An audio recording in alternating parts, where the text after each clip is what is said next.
At the family dinner, my parents sneered, "You will not get anything, not even $1." But then, the invitation came by text at 9:12 a.m. on a Wednesday. "Mom, family dinner this Sunday." 6:30, don't be late. Dad wants everyone together.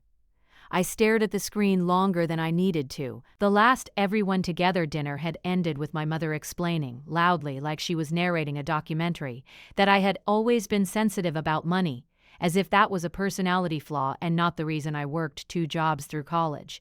I typed OK and sent it. I didn't add an emoji. In my family, an emoji was either an invitation to mock you or proof you were dramatic. Sunday afternoon, I ironed a plain button-down shirt and checked the address. Even though I'd driven there 1,000 times, my parents' house sat on a cul-de-sac in Northwood Estates. Big lawns, symmetrical hedges, matching mailboxes. The neighborhood looked like a brochure for stability.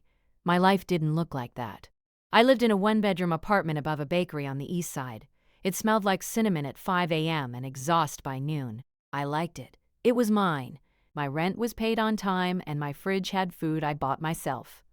The last thing I did before leaving was open a folder on my laptop titled Family and scroll through the files. I didn't do it for comfort.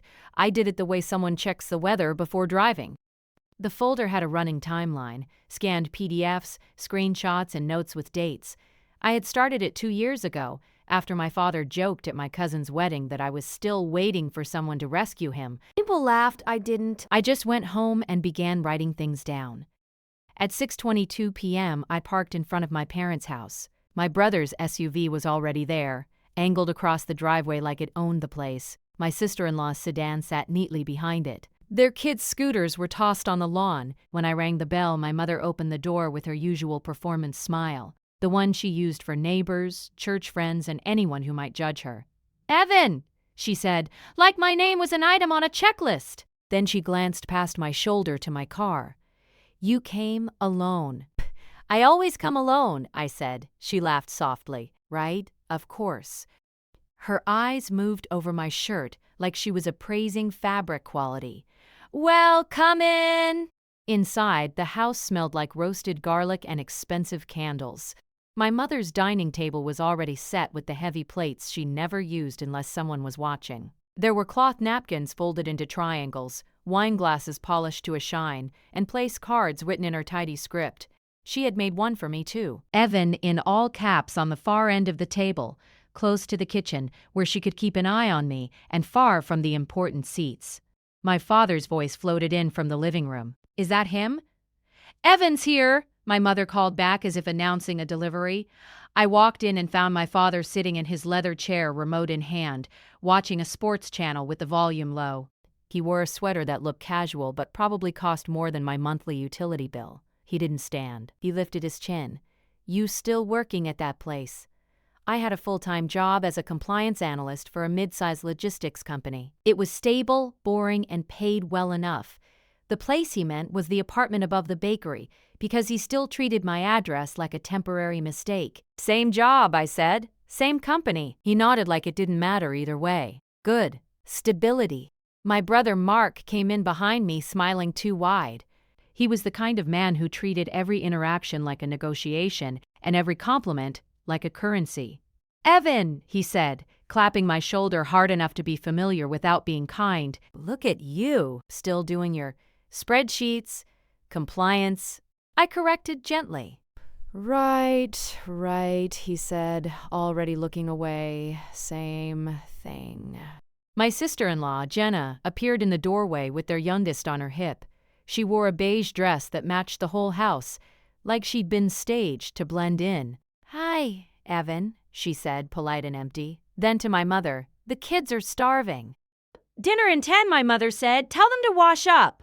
As the house filled with movement, I took my usual role: quiet presence, minimal footprint. I helped set out the bread without being asked. I refilled water glasses. I said hello to my niece and nephew and accepted their quick hugs. The kids still liked me, mostly because I listened when they talked and didn't pretend to. While my mother stirred something on the stove, she gave a play-by-play to Jenna about the new couple on the block and the renovation down the street. She didn't include me in the conversation, but she made sure I could hear each sentence. That was her method. Make you present enough to feel excluded. Mark wandered into the kitchen and opened the fridge, like it was his. "Mom, did you get the sparkling water I like?" "Not the cheap one." "There's Perrier," she said, instantly attentive. "Perfect," he said, grinning. Then he glanced at me. "Evan, you want one? Or is that out of your budget?" He said it with a smile. Jenna smiled too, the way people do when they want to look supportive of the joke without being responsible for it. My mother laughed. "Mark!" My father called from the living room. "Don't start. He can drink tap water. It won't kill him." It landed the way their comments always landed. Casual, tossed like napkins, meant to be cleaned up by me. If I reacted, I'd be oversensitive. If I didn't, it would keep happening.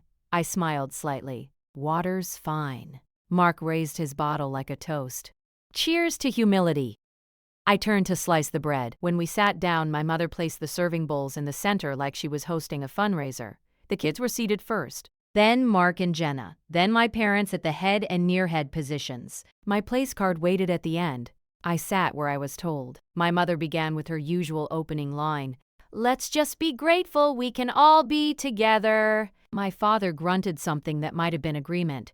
We started eating. The first 10 minutes were safe. School stories, kid complaints, Mark describing a new client, Jenna talking about a friend's engagement. I listened and nodded when appropriate. Then my father set down his fork and wiped his mouth with the napkin.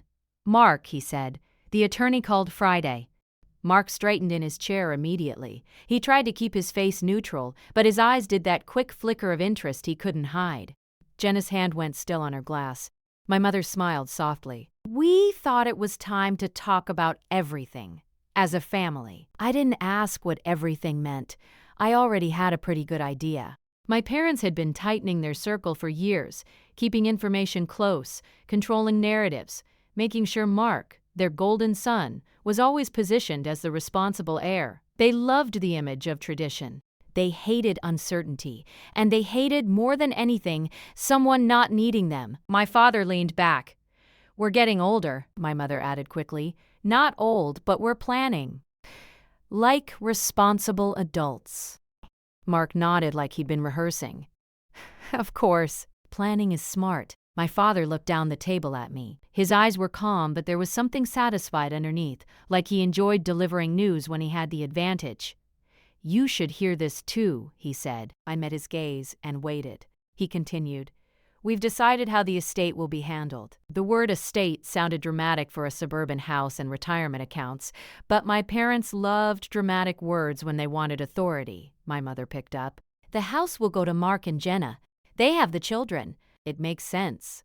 Mark's jaw tensed in a way that looked like humility but wasn't. Jenna's face was controlled, but her eyes shone. My father said, "Our investments will be structured to avoid complications." My mother nodded, pleased with herself. No fighting. No confusion.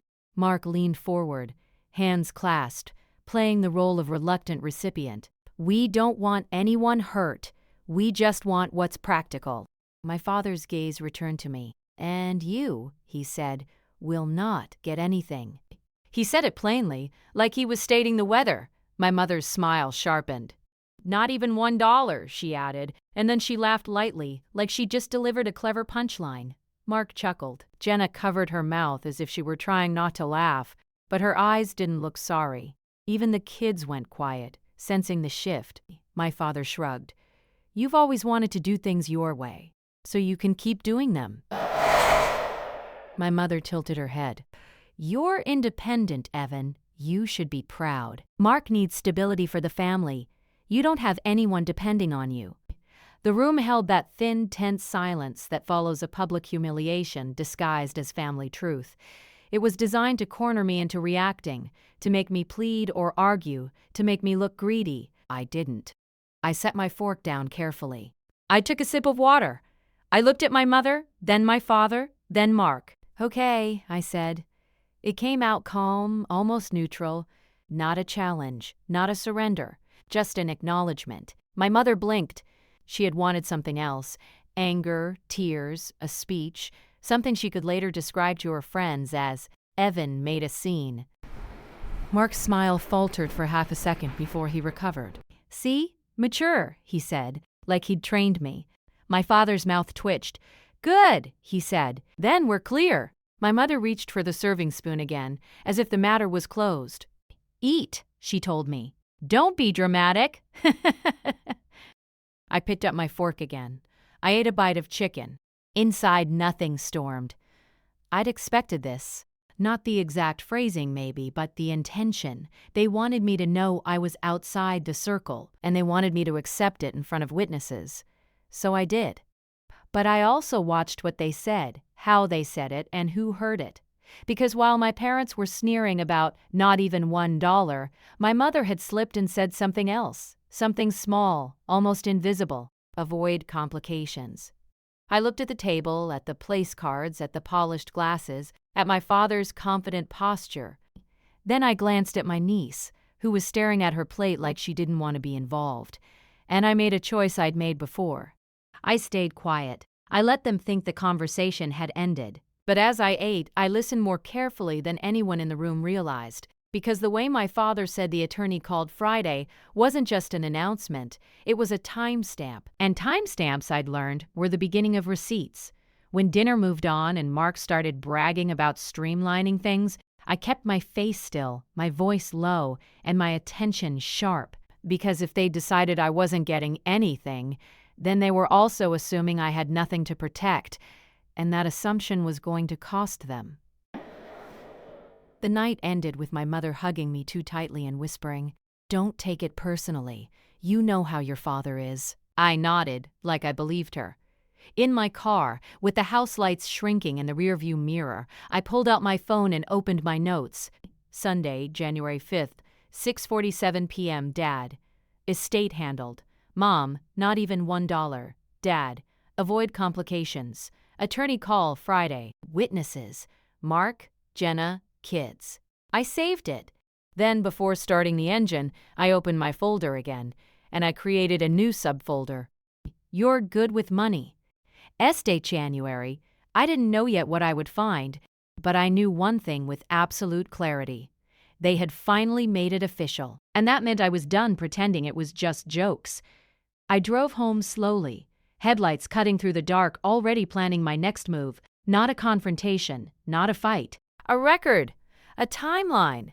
And the first step of it would start tomorrow morning, with a phone call they didn't know I was allowed to make, because my parents had declared I would get nothing, without realizing there was one document in this family that didn't belong to them anymore. And I had a copy.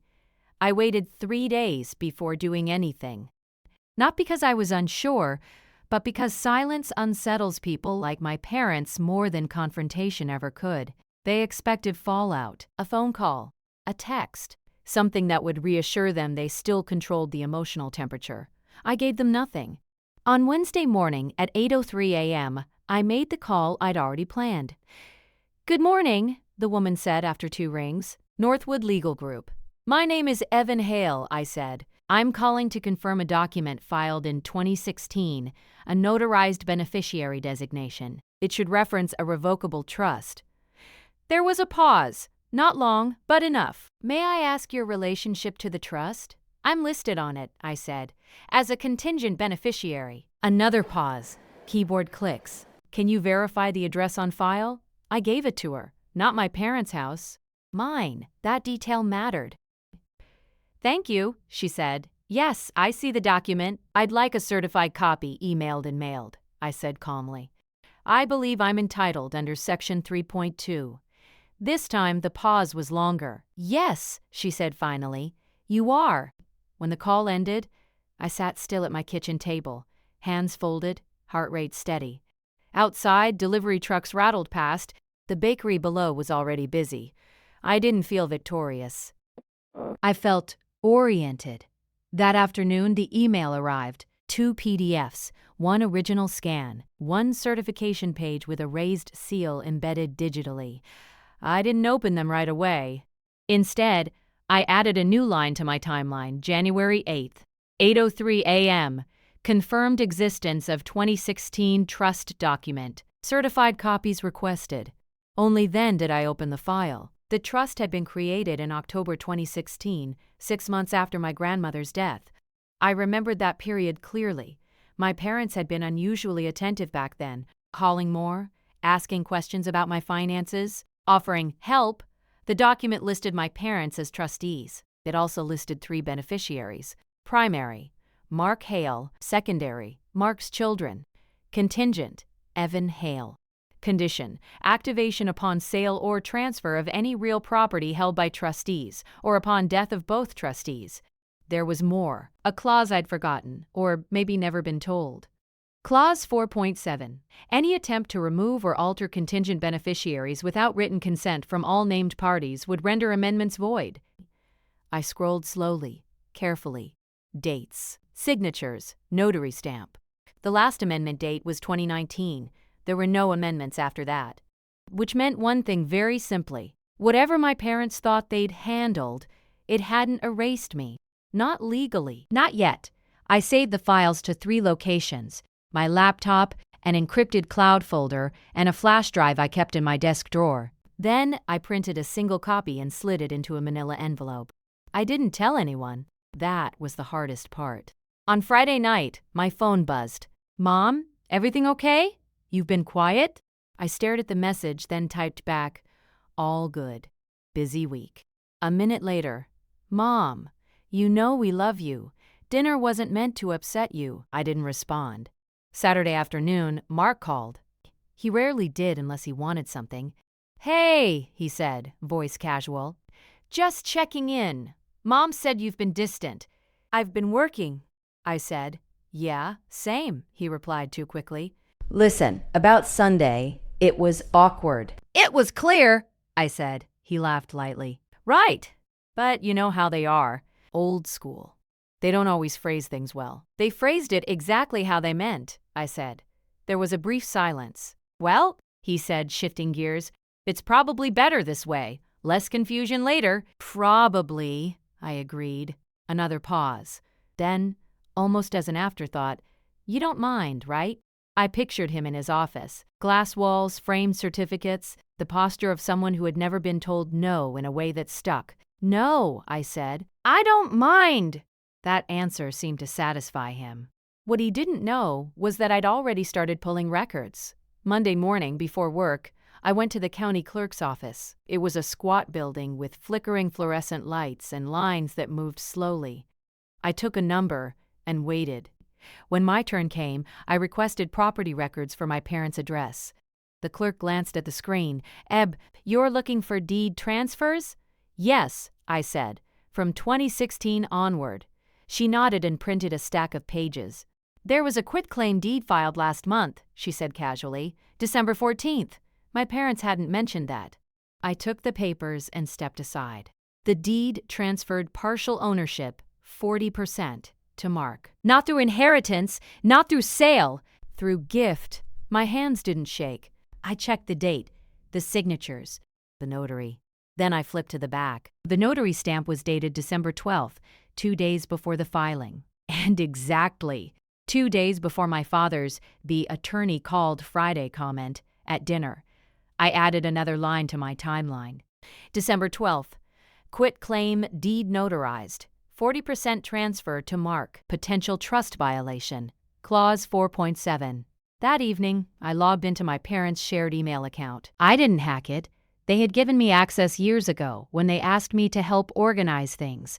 They never revoked it. They assumed I wouldn't look. I searched for the attorney's name. There it was, an email thread titled Estate Simplification. I opened it. My mother had written, "We want to make sure Evan is no longer involved. He won't make trouble, but we want it clean," the attorney replied. "Any changes must comply with existing trust terms. Removing a contingent beneficiary requires consent." My father responded, "He won't notice." I leaned back in my chair. That sentence sat there, unembellished. No malice. Just certainty.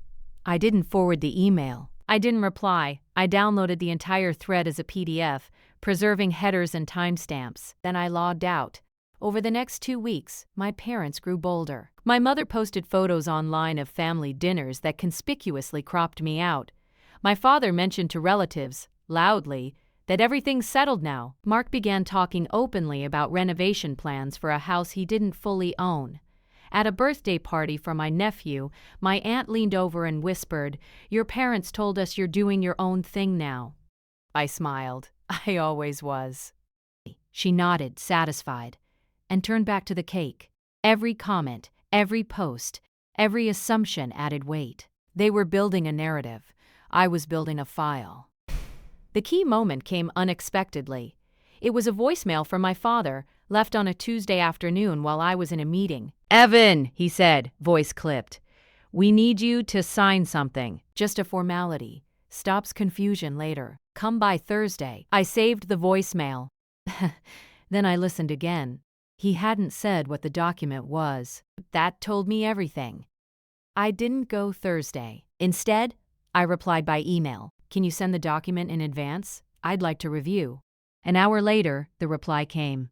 From the attorney this time, attached. "Consent to amendment. Removal of contingent beneficiary." I stared at the title for a long time. Then I opened the document. It was straightforward. A single signature from me would retroactively validate the changes they'd already started making. It would erase Clause 4.7. It would make the quitclaim deed safe. It would make Sunday night's humiliation permanent. I didn't sign. I didn't reply.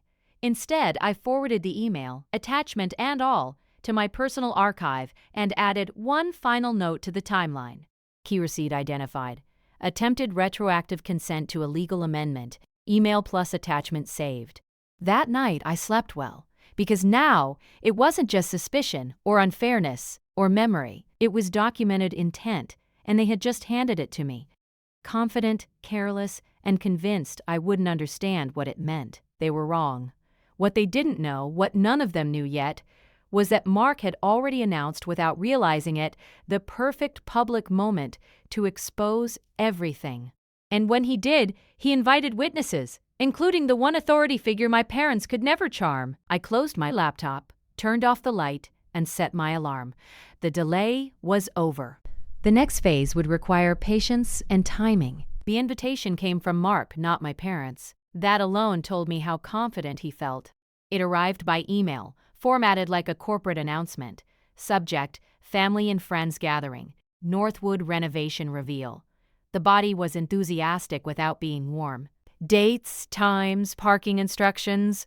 A line about catering, a line about celebrating the future. At the bottom, a casual addition. Dad asked me to loop you in. I read it twice. The event was scheduled for Saturday afternoon, 3 weeks out, held at my parents' house.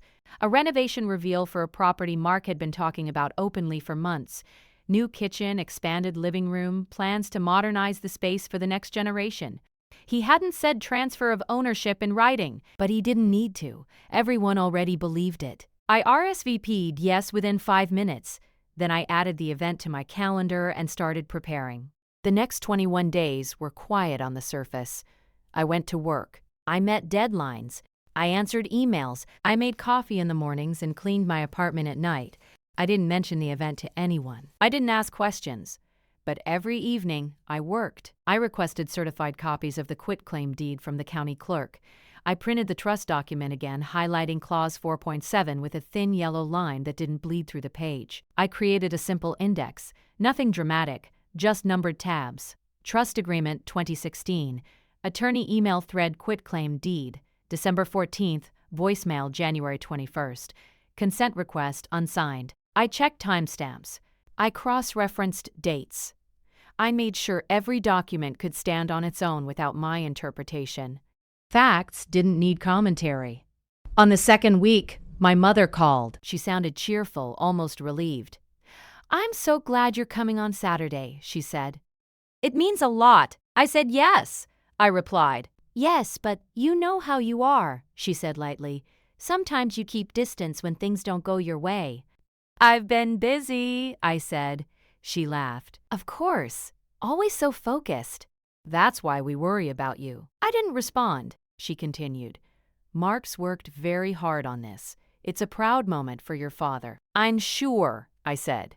There was a pause. Then, softer, "We just want everything to feel settled." "Settled is good," I agreed. She exhaled like she'd won something. 2 days later, Mark texted. "Mark, hey, small thing." During the reveal, Dad might say a few words about the future of the house. Just be supportive, okay? I stared at the screen. Be supportive was their code for don't disrupt the narrative. I typed back, I'll be there. He responded with a thumbs up emoji. On Thursday afternoon, the attorney emailed again. This time it was addressed to my parents and Mark, with me copied at the bottom. Please confirm all parties will be present on Saturday. I can attend briefly if signatures are needed. I smiled for the first time in days. I replied, copying no one. I'll be there. That was all. Saturday arrived clear and cold. The kind of day my parents loved. Sunlight through bare trees, everything sharp and visible. I dressed carefully, neutral colors. Nothing that suggested protest or celebration.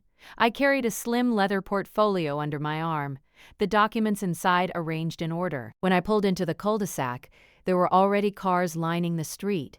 Neighbors, relatives. A catering van idled near the driveway. My parents' house looked different. The front door had been replaced, sleek, modern. The windows gleamed.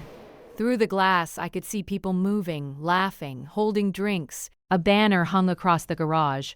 Welcome! A new Chapter 1 parked down the block and walked the rest of the way. As I approached, my father spotted me through the window. He didn't wave. He just nodded once, like a general acknowledging a subordinate. Inside, the house buzzed with conversation. My aunt hugged me. My uncle clapped my shoulder. Neighbors I barely recognized smiled and asked polite questions. So exciting, one woman said. Your brother's really taking charge. Yes, I said. Mark found me near the kitchen. You made it, he said, grinning. Looks good, right? It does, I said. He lowered his voice. Dad's thrilled. He's been waiting for this. I'm sure, I said again. Jenna appeared with a glass of wine. We're so glad you came, she said. It means a lot to Mark. I said I would, I replied. She blinked, then smiled and moved on. The attorney arrived 15 minutes later. I recognized him immediately. Mid-50s, careful posture, polite smile that never fully committed. He shook hands with my parents, exchanged words with Mark, then scanned the room. His eyes landed on me. He hesitated, then walked over. Evan, he said, good to see you. Thank you for coming, I replied. He glanced at the portfolio under my arm. Just a flicker. Then he nodded and stepped back, returning to my parents. The reveal was scheduled for 3 p.m. at 2:58. Mark tapped a glass with a spoon. Everyone, he said, voice carrying easily. If I could get your attention. The room quieted. People gathered near the living room where the renovations were most visible. The new kitchen gleamed behind him. My parents stood to his left, proud and composed. Mark smiled broadly. Thank you all for coming. This house has been in our family a long time. And today is about looking forward. My father stepped in. We've worked hard, he said, and we're grateful to be able to pass things on the right way. He placed a hand on Mark's shoulder. My mother added, family is everything. Planning ahead keeps things peaceful.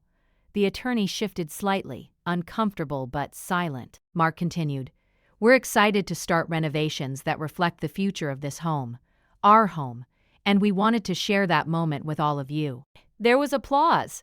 I stood near the back, unnoticed, my portfolio resting against my leg. My father raised his glass. To the next chapter. To the next chapter? Several voices echoed. He took a sip, then looked directly at me. And to independence, he added with a small smile. Some people choose their own path. A few people laughed politely. I didn't move. Mark cleared his throat. There's just one more thing, he said. We've had our attorney help make sure everything's official, clean, simple. He gestured toward the man beside him. The attorney stepped forward reluctantly. We're just finalizing some paperwork, he said. Nothing dramatic, my father nodded. Just signatures. Mark looked around. Is everyone who needs to be here here? His eyes landed on me again, this time with expectation. I met his gaze. Yes, I said calmly. Everyone is here. The room held its breath, though no one knew why. I stepped forward, not quickly, not slowly, just enough to be seen. I placed the portfolio on the counter and opened it. The sound of the leather snapping shut behind me was quiet. But it was loud enough because this time I wasn't choosing silence. I was choosing timing. And the first page I slid forward was not a speech, not an accusation, but a document with a date, a signature, and a clause none of them had expected me to bring into the light. The attorney's face drained of color. My father's smile froze. And before anyone could stop me, I looked around the room and said evenly, "Before anything gets signed, there's something everyone here should see." I lifted the page, and that was the moment the story they'd rehearsed stopped belonging to them. I didn't raise my voice. I didn't clear my throat. I just laid the first document flat on the counter so the light from the new windows hit it cleanly. "This is the revocable trust created in October 2016, I said. Signed by both trustees. Notarized. Certified copy." No one spoke. I slid the page slightly so the heading was visible to everyone standing closest. Then I turned it so the attorney could see it clearly. He leaned in without realizing he'd moved. "Clause 4.7, I continued, tapping the highlighted line once with my finger. "It states that any attempt to remove or alter a contingent beneficiary without written consent from all named parties renders amendments void." My mother laughed softly. It came out wrong, too quick, too thin. "Evan," she said, "this isn't the time." "I agree," I said. "That's why I didn't bring this up earlier." I pulled the second document from the portfolio and placed it beside the first. "This is a quitclaim deed," I said. "Filed December 14th, 40% transfer of this property to Mark, classified as a gift."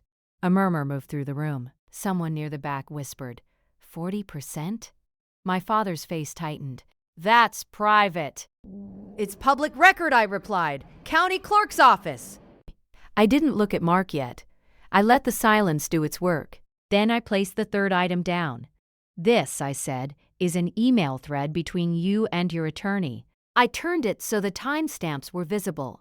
I read exactly one line aloud. "He won't notice." The room shifted. The attorney straightened, color returning to his face in a way that wasn't relief. "That email was not intended," he began. "I didn't alter it," I said calmly. "Full headers are intact." My mother stepped forward. "You're embarrassing us." "I'm presenting documents," I said. "There's a difference." Mark finally spoke. "What are you trying to do?" I looked at him then.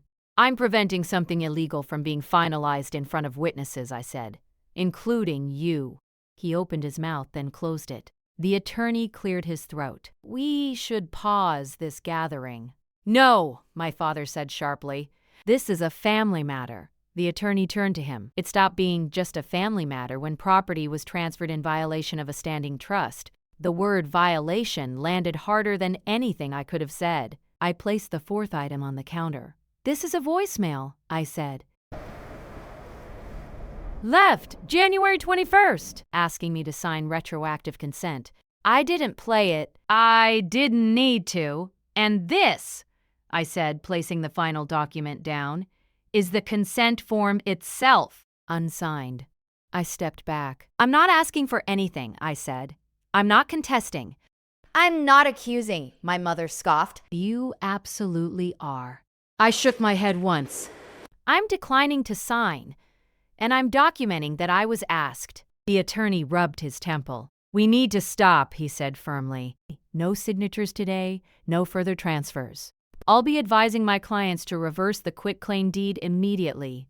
Mark's face drained of color. "You can't just—" My father started. "I can," the attorney said. "And I will." The room had gone very quiet. No applause, no shouting, just the sound of people recalculating what they thought they knew. I closed the portfolio and tucked it under my arm. "I won't be attending future discussions about the estate," I said. "Any communication can go through counsel." My mother stared at me like she didn't recognize me. "You planned this," she said. "I prepared," I corrected. "There's a difference." I walked toward the door.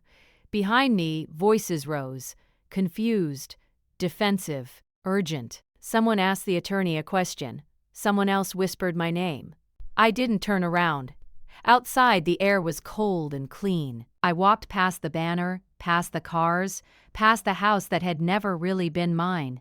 In my car, I sat for a moment before starting the engine. My phone buzzed. "Mark, we need to talk." I muted the thread. That night, I slept without setting an alarm. In the weeks that followed, the consequences unfolded without my involvement. The quitclaim deed was reversed. The trust remained unchanged. The attorney withdrew from representing my parents. Family calls slowed, then stopped. At work, nothing changed. At home, everything felt lighter. I didn't win anything. I just refused to be erased. And for the first time, that was enough.